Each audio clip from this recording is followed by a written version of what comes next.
What's up, guys? So it is a dreary, rainy, disgusting day here in North Carolina again, but I am really trying to get some kind of headway made on this intercooler install.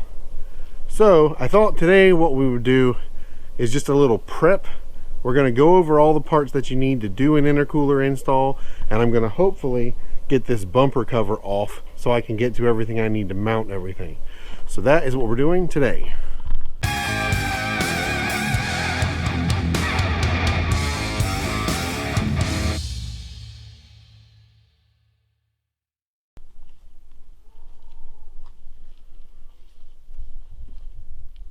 So this is what I'm talking about.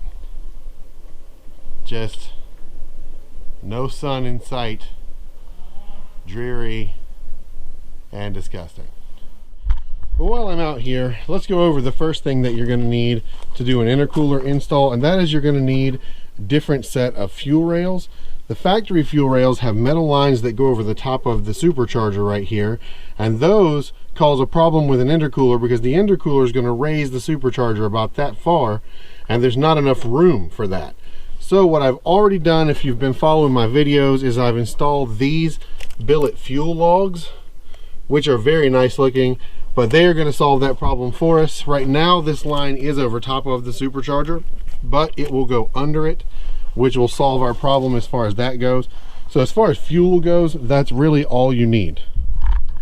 In addition to the fuel rails, you're going to need an intercooler kit. The intercooler kit front mount heat exchanger, which looks like this. This is the dual pass design, which is what I'm going to be using.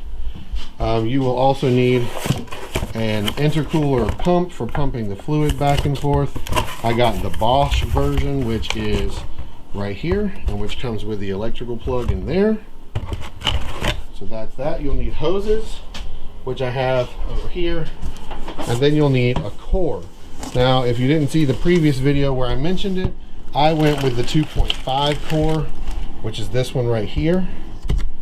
It's a pretty nice looking piece, and I would recommend spending the extra money on this because it is, in my opinion, the best intercooler core, and there's just no point in getting something that's going to be harder to install. This is going to fit the best, it's going to work the best. That's just what I would recommend going with.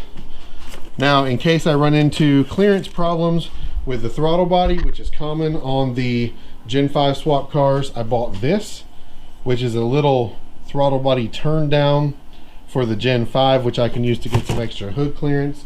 So that is important. Also, the kit will also come with bolts. This is the bolt kit for the intercooler, which gives you new bolts for all the supercharger bolts. Then you're also going to need the belt wrap kit, which I have right here. And the belt wrap kit is because once you raise the supercharger up, you're going to need something to push that belt back down a little to keep it from hitting the ignition control module bracket. Then another thing worth getting that I bought here is an intercooler fill kit. This is where you can actually put in line with the highest intercooler hose and use this to fill your intercooler with fluid. So that's what I got that for. I think that's pretty much it that's in the box. It does come with this EGR spacer, but I don't have an EGR, so that's not something I'm going to need. You will also need new gaskets. I recommend the, I think these are called Garlock, something like that, gaskets right here from ZZP. You need one for above the core and one for under, just the same part. And that is pretty much it right there. There are a couple other things I got. I got to add a circuit to power the pump. I bought some of these little add a circuit wires that they replace one of your fuses and gives you a wire to hook up. You will need the mounting bracket for this, which I've already bought two. It's right here. That just goes around that pump and holds it up. And that is, I believe, about it. So I've got all my stuff together and ready.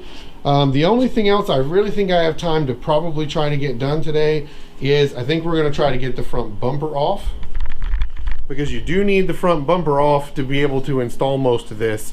So if it will stop raining long enough, I'm going to try to yank that bumper. Let's see what we can get done.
All right, so bumper is off, parts are ready to go.